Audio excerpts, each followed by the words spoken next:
this sad reality is not just even the screen. These guys were screened by the Department of State Security. That's one of the top highest security intelligence gathering in the land. Although we don't even have intelligence gathering in Nigeria, let's just not mime words. You know me, I don't know how to paint it. I will say it the way it is.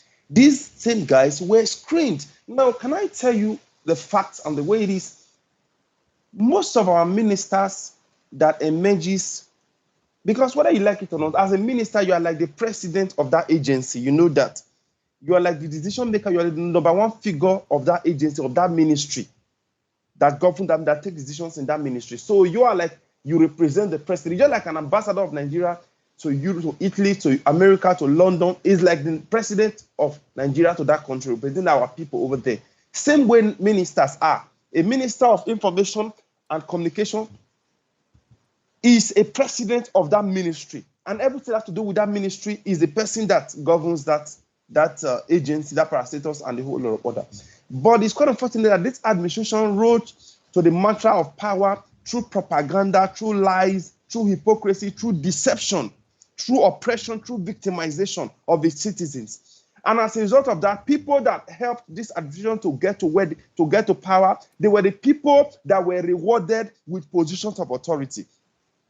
So people were not rewarded based on merit, based on what they can do.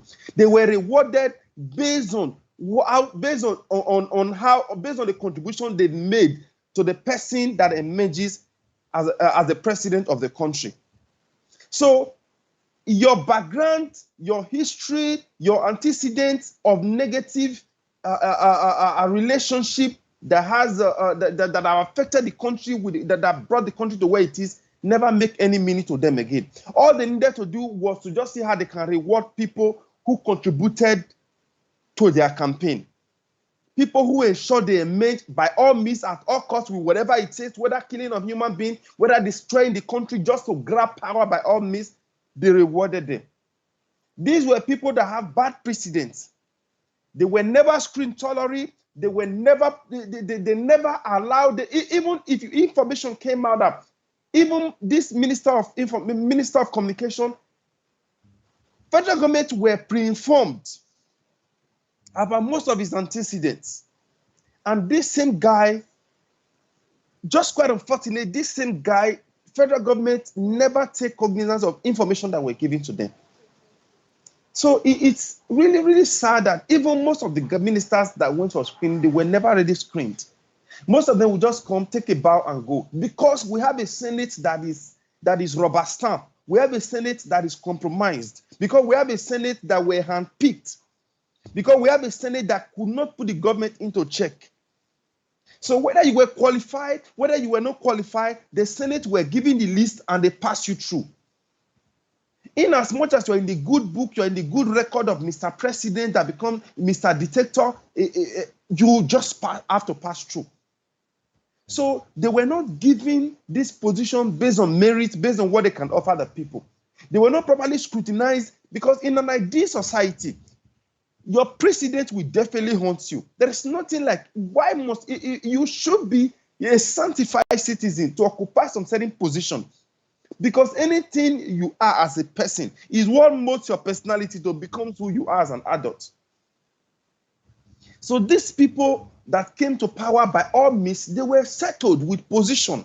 They were rewarded with position, not based on merit, but based on reward of what they've done to the emergence of the person in power. So that is why we are where we are today. Andrew, you see, now, the thing that is really worrying me now is this one. You see, the point is that you can say that somebody make mistake.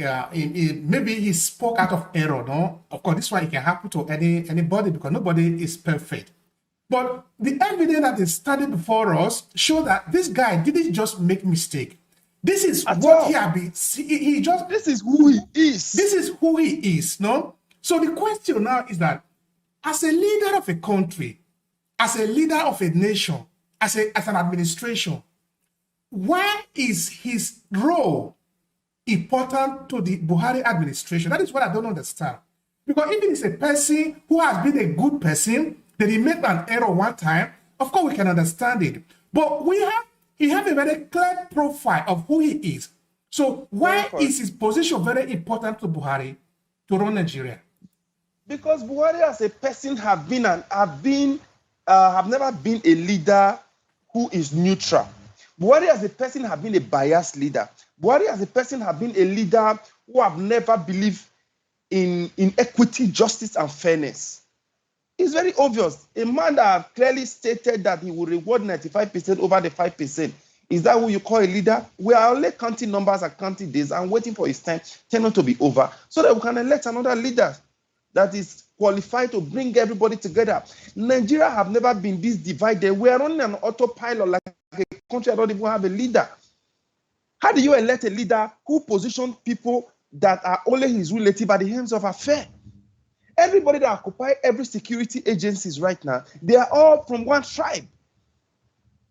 And this look like a pre-programmed arrangement from the onset.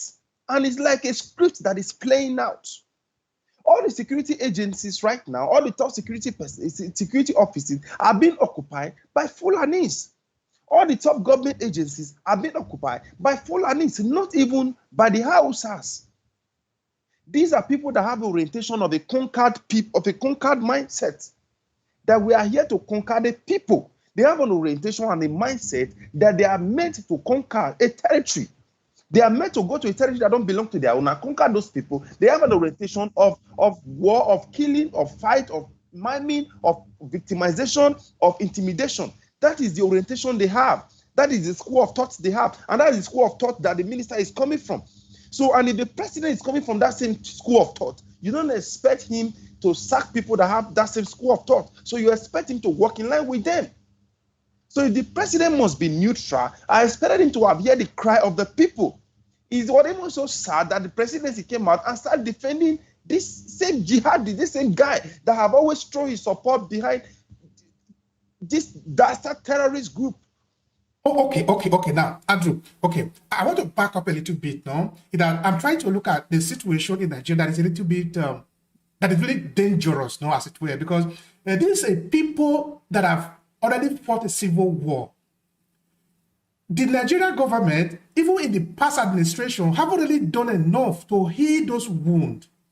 Now, in the administration of Goodluck, they created Boko Haram, a die-hard terrorist group that are maiming and killing people.